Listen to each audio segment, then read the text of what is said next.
Assalamualaikum warahmatullahi wabarakatuh. Kenalkan, saya Jidan Sabtra Yusuf, NIM 83242204, mata kuliah Pancasila, dosen pengampu Pak Saleh Alhamid, SIP MA. Saya dari jurusan Pendidikan Kepelatihan Olahraga semester 2 angkatan 2022.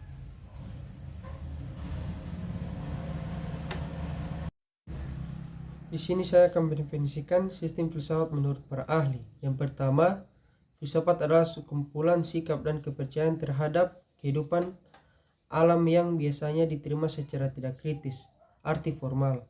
Yang kedua, filsafat adalah suatu proses kritik atau pemikiran terhadap kepercayaan dan sikap yang sangat dijunjung tinggi, arti formal. Yang ketiga, filsafat adalah suatu usaha untuk mendapatkan gambaran keseluruhan, arti komprehensif. Keempat, filsafat adalah analisis logis dari bahasa serta penjelasan tentang arti kata dan konsep, arti analisis lingvistik.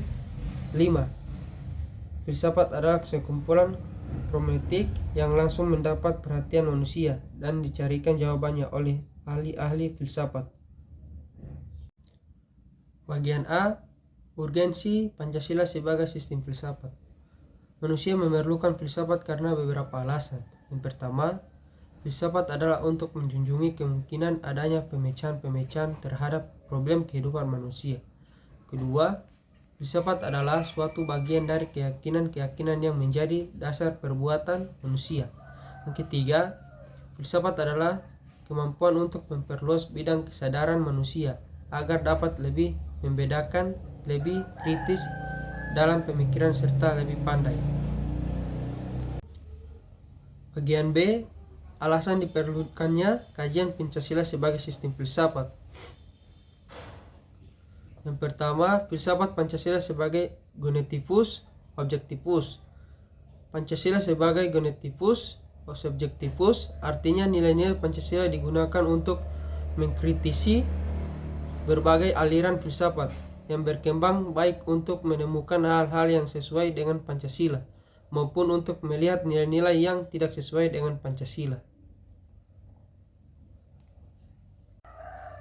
2. Landasan ontologis filsafat Pancasila. Landasan ontologis Pancasila artinya sebuah pemikiran filosofis atas hakikat dan rasion di era sila-sila Pancasila sebagai dasar filosofis negara Indonesia.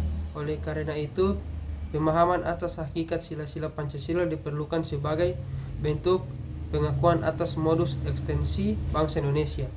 3. Landasan aksiologis Pancasila. Landasan aksiologis Pancasila artinya nilai atau kualitas yang terkandung dalam sila-sila Pancasila. Sila pertama mengandung kualitas monoteis, spiritual, dan sakral. Sila kemanusiaan mengandung nilai martabat, harga diri, kebebasan, dan tanggung jawab. Sila persatuan mengandung nilai solidaritas dan kesetiaan. Sila keempat mengandung nilai demokrasi, musyawarah, mufakat, dan berjiwa besar. Sila keadilan mengandung nilai kepedulian dan gotong royong. Bagian C. Menggali sumber historis, sosiologis, politis tentang Pancasila sebagai sistem filsafat. Sumber historis Pancasila sebagai sistem filsafat. Sila ketuhanan yang Maha Esa. Tuhan telah menyejarah dalam ruang publik Nusantara. Hal ini dapat dibuktikan dengan masih berlangsungnya sistem penyembahan dari berbagai kepercayaan dalam agama-agama yang hidup di Indonesia. Kedua, sila kemanusiaan adil dan beradab. Sila ini memiliki akar yang kuat dalam historis kebangsaan Indonesia.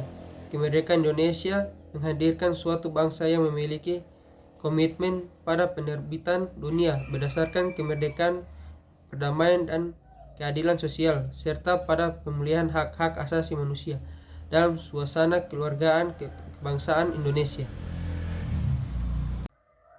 Ketiga, sila persatuan Indonesia. Kebangsaan Indonesia merefleksikan suatu kesatuan dalam keragaman serta kebaruan dan keislaman. Indonesia adalah bangsa menjemuk paripurna yang menjebkan karena memajukan sosial, kultural, dan teritorial, dapat menyatu dalam suatu komunitas politik sebangsa Indonesia. Keempat, sila kerakyatan yang dipimpin oleh hikmat kebijaksanaan dalam permusyawaratan perwakilan. Demokrasi sebagai bentuk pemerintah dari rakyat, oleh rakyat, dan untuk rakyat memang merupakan fenomena baru di Indonesia yang muncul sebagai ikutan formasi negara Republik Indonesia Merdeka. Kelima, keadilan sosial bagi seluruh rakyat Indonesia. Masyarakat adil dan makmur adalah impian bagian yang telah berkorban ratusan tahun lamanya dalam dada keyakinan bangsa Indonesia. Para pejuang bangsa telah mengorbankan dirinya untuk mewujudkan cita-cita tersebut. Ada juga sumber sosiologis Pancasila sebagai sistem filsafat. Sumber sosiologis Pancasila sebagai sistem filsafat dapat diklasifikasikan ke dalam dua kelompok. Kelompok pertama, masyarakat awam yang memahami Pancasila sebagai sistem filsafat yang sudah dikenal masyarakat Indonesia dalam bentuk pandangan hidup, way of life yang dapat dalam agama, adat istiadat yang budaya berbagai suku, bangsa di Indonesia. Kelompok kedua, masyarakat ilmiah akademik yang memahami Pancasila sebagai sistem filsafat yang dengan teori-teori yang bersifat akademis. Terakhir, sumber politis Pancasila sebagai sistem filsafat. Sumber politis Pancasila sebagai sistem filsafat dapat diklasifikasikan ke dalam dua kelompok. Kelompok pertama meliputi wacana politis tentang Pancasila sebagai sistem filsafat pada siding BPUPKI, siding PPKI, dan Kuliah Umum Soekarno antara tahun 1958 dan 1959 tentang pembahasan sila-sila Pancasila secara filosofis. Kelompok kedua mencakup berbagai argumen politis tentang Pancasila sebagai sistem filsafat yang disuarakan kembali ke era reformasi dalam pidato politik Habibie.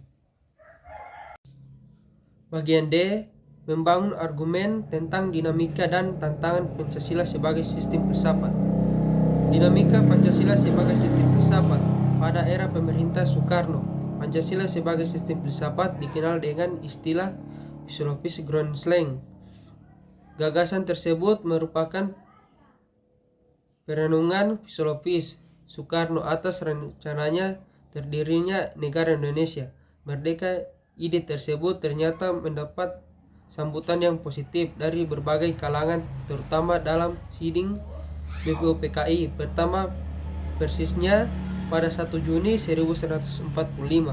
Namun ide tentang filosofis Grand Slang belum diuraikan secara rinci, tapi merupakan adagium politik untuk menarik perhatian anggota siding.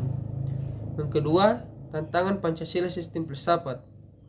Bagian A, kapitalisme aliran yang meyakini bahwa kebebasan individual memiliki modal untuk mengembangkan usahanya dalam rangka meraih keuntungan besar. B, besarnya merupakan upaya untuk mensejahterakan masyarakat. B, komunisme sebuah paham yang muncul sebagai reaksi atas perkembangan kapitalisme sebagai produk masyarakat liberal. Komunisme merupakan aliran yang meyakini bahwa kepemilikan modal diskusi oleh negara untuk kemakmuran rakyat secara merata. Bagian E, mendeskripsikan esensi dan urgensi Pancasila sebagai sistem filsafat. 1. Esensi hakikat Pancasila sebagai sistem filsafat. A. Pertama, hakikat sila ketuhanan terletak pada keyakinan bangsa Indonesia bahwa Tuhan sebagai prinsip utama dalam kehidupan semua makhluk. B. Kedua, hakikat sila kemanusiaan adalah manusia monopluralis. C. Ketiga, hakikat sila persatuan terkait dengan semangat kebangsaan. D. Keempat, hakikat sila kerakyatan terletak pada prinsip musyawarah. E. Kelima, hakikat sila keadilan terwujud dalam 3 aspek, yaitu keadilan distributif, legal, dan komutatif. 2. Urgensi Pancasila sebagai sistem filsafat. A. Pertama, meletakkan Pancasila sebagai sistem filsafat dapat memulihkan harga diri bangsa Indonesia. B. Kedua, Pancasila sebagai sistem filsafat membangun alam pemikiran yang berakhir dari nilai-nilai budaya bangsa Indonesia. C. Ketiga, Pancasila sebagai sistem filsafat dan menjadi dasar pijakan untuk menghadapi tantangan globalisasi. D. Keempat, Pancasila sebagai sistem filsafat dapat menjadi way of life sekaligus way of thinking bangsa Indonesia. Demikian Pancasila sebagai sistem filsafat dari saya. Saya mengucapkan terima kasih. Jika ada kesalahan, mohon dimaafkan. Assalamualaikum warahmatullahi wabarakatuh.